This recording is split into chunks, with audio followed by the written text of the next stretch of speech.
Hi guys, तर आज आपण बनवणार आहोत साबुदाण्याची खिचडी।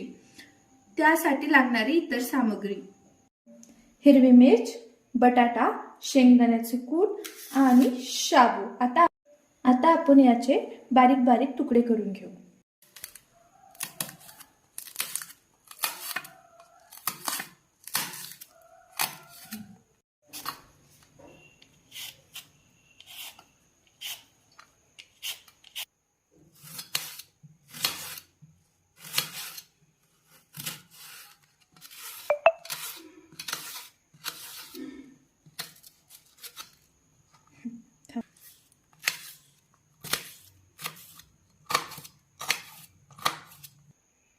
आपली सामग्री आता रेडी आहे।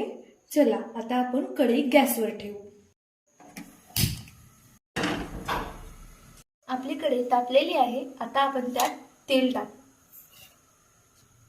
तेल तापलेलं आहे तर आपण आता त्यात बटाटे टाकूया।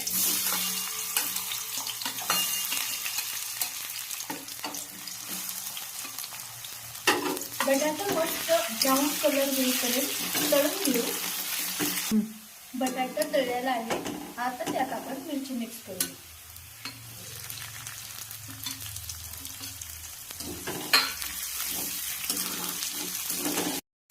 मिरची आणि बटाटा पूर्णपणे तळलेला आहे। आता आपण त्यात मिक्स करूया शाबू। आता त्यामध्ये आपण टाकूया शेंगदाण्याचं कूट आणि चवीनुसार मीठ।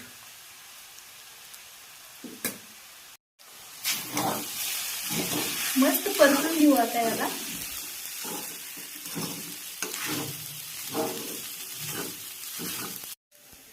शाबू मऊ होईपर्यंत त्यावर आपण झाकून घेऊ। पाहू शकताय आपला शाबू आता रेडी आहे।